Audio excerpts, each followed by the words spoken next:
चलती ट्रेन से कूदना और बाबा द्वारा रक्षा। भारत में परिवार का बंधन बहुत ही शक्तिशाली होता है। परिवार से संबंध विच्छेदन करना आसान नहीं होता। परिवार का कोई सदस्य या मित्र मेरे सन्यासी बनने के निर्णय से सहमत नहीं था। इधर मैं अकेला अलग थलग पड़ गया था, उधर सभी एकजुट होकर मुझे वापस लाने के लिए प्रयत्नशील थे। इस उद्देश्य से रिश्तेदारों तथा मित्रों की एक टोली वाराणसी स्थित प्रशिक्षण केंद्र पहुंची। उसे अंजाम देने के लिए रिश्तेदार और मित्रों के साथ पुलिस वाले भी आए थे।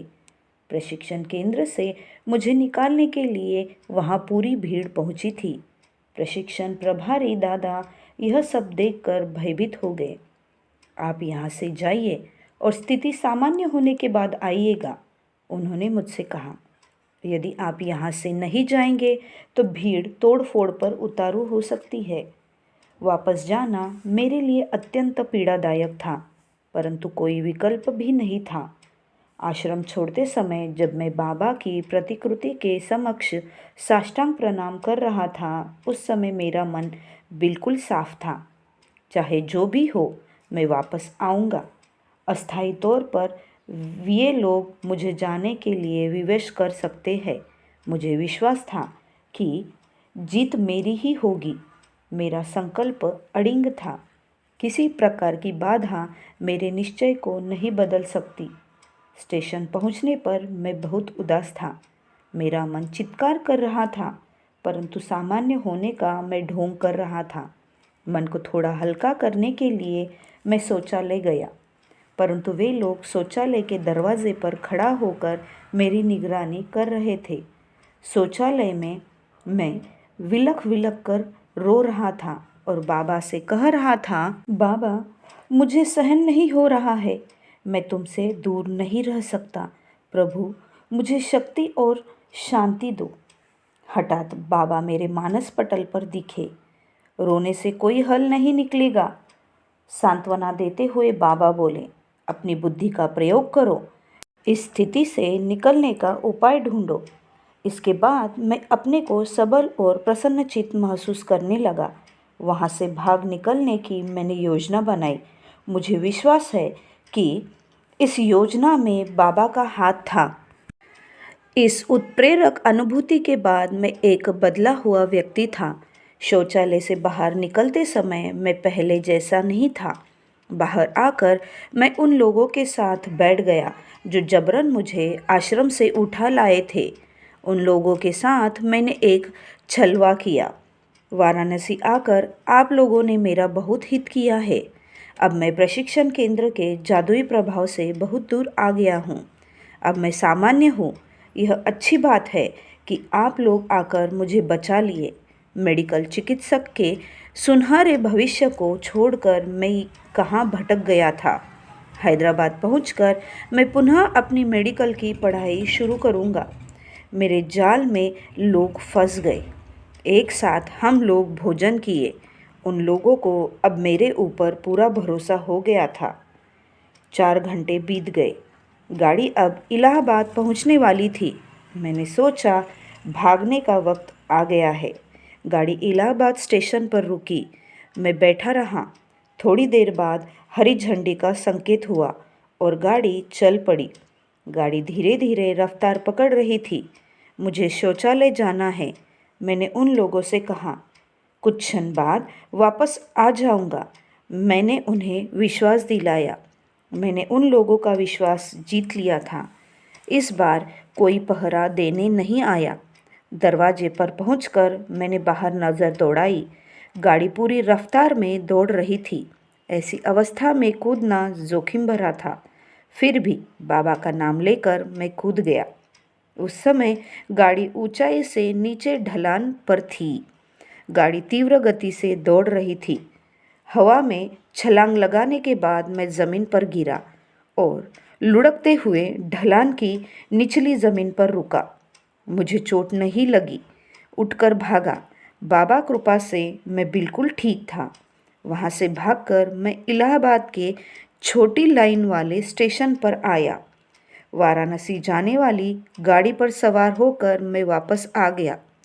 मध्यरात्रि के आसपास प्रशिक्षण केंद्र पहुंचा। फाटक बंद था। दीवार लांघकर अंदर प्रवेश किया। किसी ने मुझे आते नहीं देखा। प्रातःकाल जब प्रशिक्षणार्थियों ने मुझे वहां देखा तो उनके आश्चर्य का ठिकाना नहीं रहा। पूरी घटना उन्हें सुनाकर मैंने कहा, बाबा ने मुझे बचा लिया है। कुछ दिन बाद दूसरा दल पहुंचा। इस बार मुझे वापस ले जाने के लिए वे लोग अधिक दृढ़ दिखे। मैं इस भीड़ को संभाल नहीं सकता। प्रशिक्षण देने वाले दादा ने कहा, आप इनके साथ जाइए। मेरे मन में एक विचार कौंधा। दादाजी, मैंने कहा, किसी दूसरे स्थान का पता दीजिए जहां जाकर मैं अपना प्रशिक्षण पूरा कर सकूं। वे लोग वहां नहीं पहुंच पाएंगे। दादा ने दिल्ली का पता दे दिया।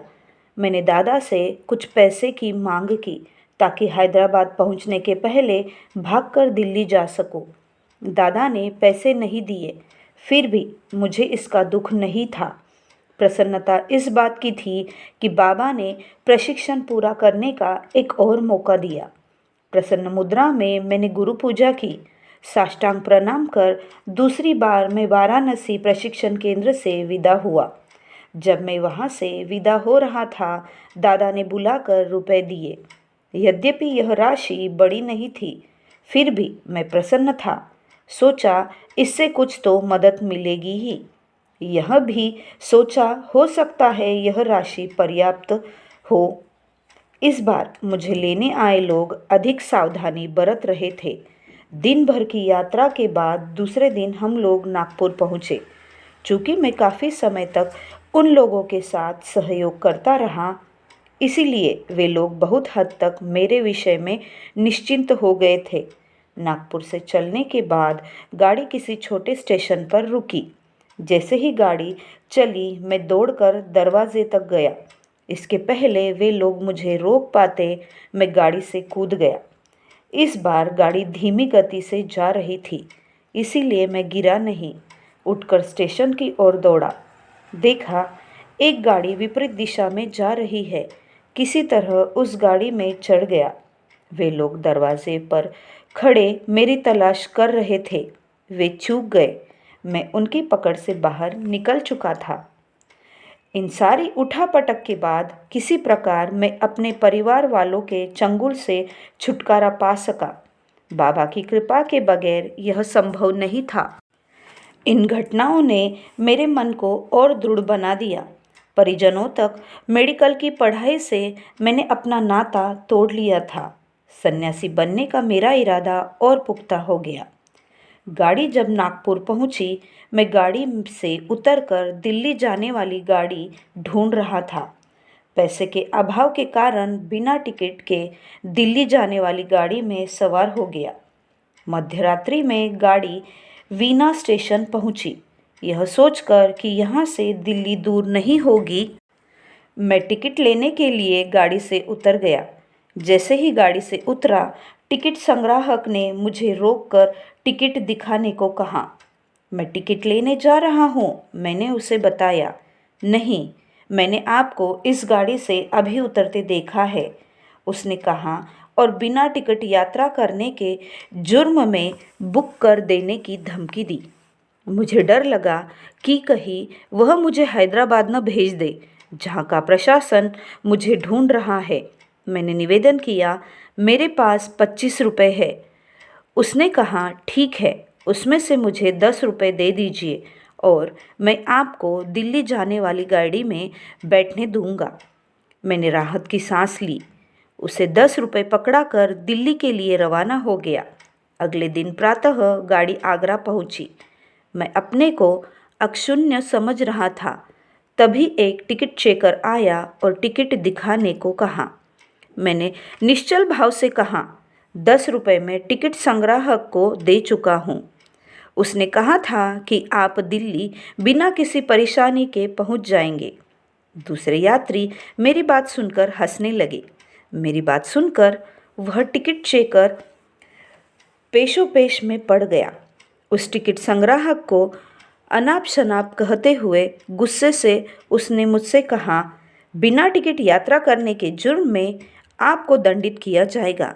जेब से बचे 15 रुपए निकालकर मैंने कहा, मेरे पास बस यही बचा है। यह पर्याप्त नहीं है, उसने कहा। मेरे कलाई में स्विस घड़ी थी। उसे देखकर उसने कहा, उसे बेचकर दंड की राशि अदा करो, वरना बिना टिकट यात्रा करने के जुर्म में जेल भेज दूंगा। जेल जाने से अधिक भय हैदराबाद का था, इसीलिए गाड़ी में ही घड़ी बेचकर जुर्माने के पैसे अदा कर दिया। अंततः मैं दिल्ली पहुंच गया। दक्षिण दिल्ली स्थित D41 भाग 1 को ढूंढने में कोई कठिनाई नहीं हुई। यहाँ आनंद मार्ग आश्रम था। वाराणसी वाले दादा मेरे पहुंचने की संभावना की सूचना दे चुके थे। यहाँ पहुंचकर मैं पुनः संन्यास जीवन धारा में सम्मिलित हो गया। नए दादा एक पत्रिका के संपादक थे तथा प्रेस को भी देख रेख करते थे। प्रशिक्षण शुरू हुआ। इसके कार्यालय में रहकर आनंद मार्ग साहित्य का अध्ययन करता रहा। एक साथ चलने का संकल्प लेकर जो लोग एकत्रित हुए हैं, राह के कांटे उन्हें बाधा नहीं दे सकते। विश्व विजय की साधना में जो विजय की दुमदुमी बजाते चल रहे हैं, कायर मन की संशयाकुल दृष्टि उनकी गति को रोक नहीं सकती। मानो तुम लोग आगे बढ़ते जाओ, प्रगति की गीत ही तुम्हारी एकमात्र भाषा हो। बाबा।